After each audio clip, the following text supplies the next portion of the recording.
Consider this the last chance to lock down a spot at East Lake for guys on the PGA Tour. The top 70 start the week at the BMW, with only the coveted 30 getting that all-important invite to the Tour Championship. The top 5 of the FedEx Cup standings after the BMW Championship here at Crooked Stick control their destiny in Atlanta at the Tour Championship. Patrick Reed sits atop the standings right now. You'll hear from him. Is he feeling the pressure as he chases the FedEx Cup and the $10 million bonus? Rory McIlroy's putting woes ended during a dominant Monday in the Deutsche Bank Championship. We'll introduce you to the man behind McIlroy's dramatic putting improvement. Plus, who's in, who's out? Davis Love adds 3 players to the U.S. Ryder Cup roster in just 6 days. We're going to help him make the difficult decisions. It's all ahead right now on Golf Central.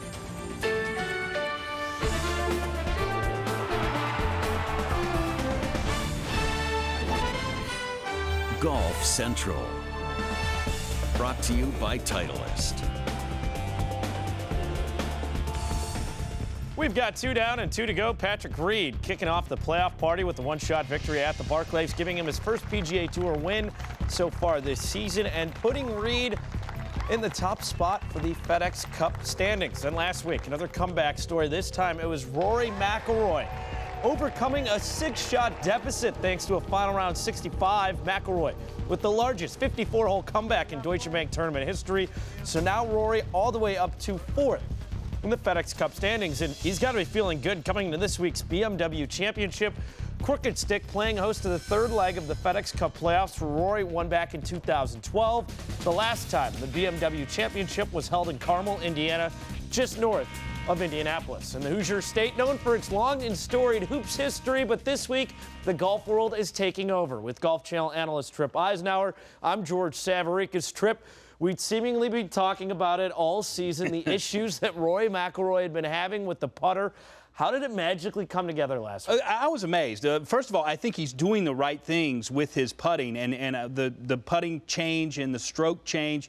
To have these kind of results this quickly, I'm really shocked. It speaks to the talent level that is Rory McIlroy. But if we go back to the PGA, this is what's been plaguing him with his putting, not just this year, but really over the last couple of years. Now, he did run the tables at times on the greens, but boy, poor putting in particular, the short distance poor putting has really plagued Rory McIlroy. And here's a great example of it. This is at the PGA. He drags the handle, and I want you to watch the heel leading the toe. The toe is not closing enough, so it's not staying square to the arc. He missed a lot of short putts, 3, 4, 5 footers, because of pushing them and that handle drag. Now, this was yesterday, and I want you to watch this. This is a different angle, but watch the putter. It is a left to right putt, but watch the head of the putter. The toe is actually closing just a little bit, going on more of an arc, and consequently the ball was rolling just fine. For the season inside of 5 feet, he was 175th. Last week, he was 8th in that category.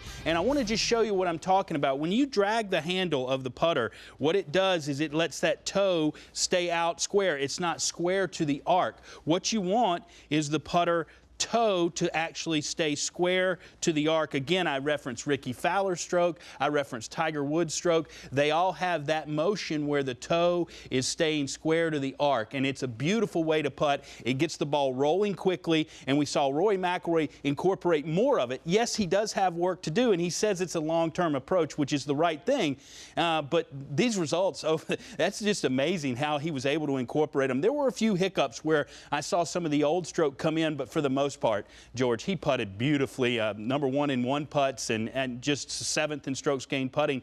It speaks to Rory McIlroy's talent level. And if you don't trust Tripp, those numbers certainly bear it out as we take a look at the jump that you alluded to from the Barclays to the Deutsche Bank Championship.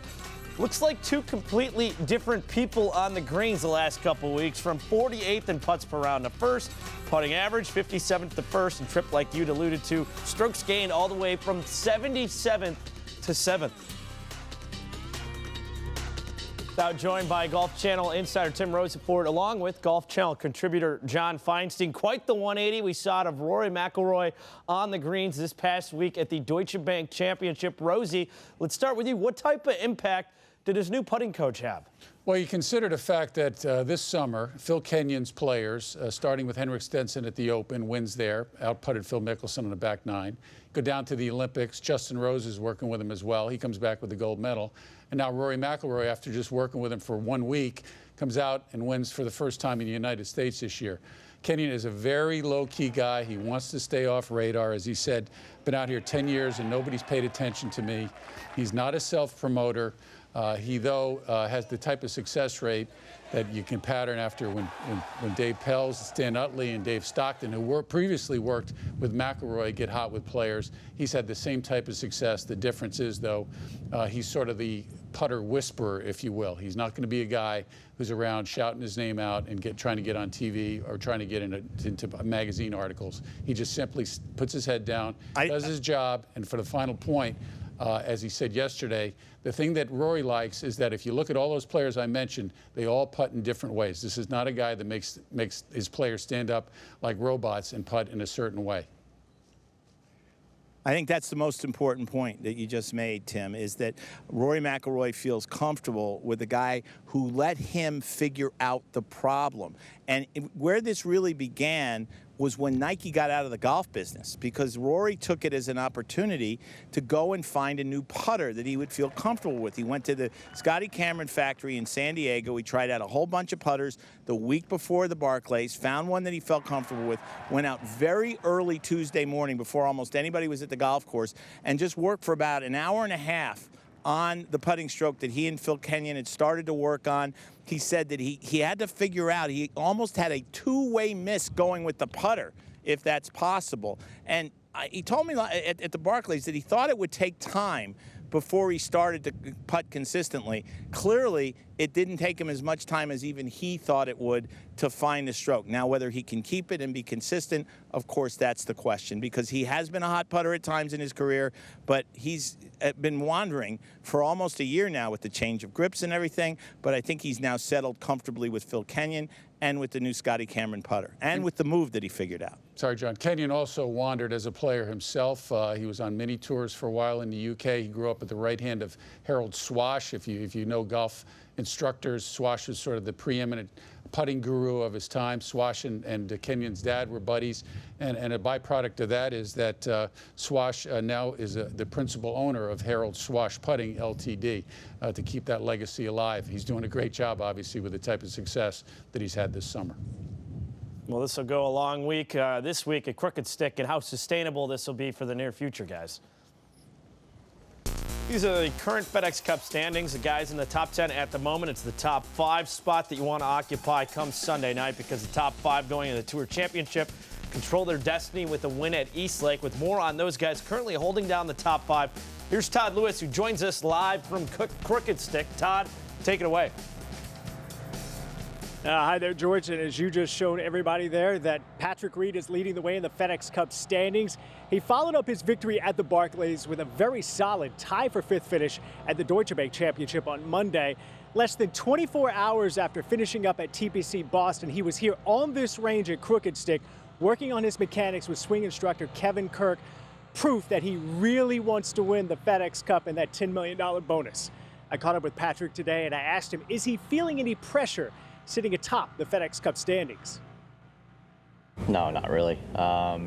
You know, just like whenever I was going into Barclays, everyone was talking to me, oh, you're that 8th spot going into Ryder Cup. And, you know, to me, that's all just, you know, white noise. You know, it's just kind of that background stuff that we keep on hearing. But when I go into golf tournaments, I go in for one goal, and that's to go win golf tournaments. Because if you go do that, that takes care of everything else. You know, when I was at Barclays, if I went in and tried to win that golf tournament, that would have taken care of Ryder Cup that everyone was talking about.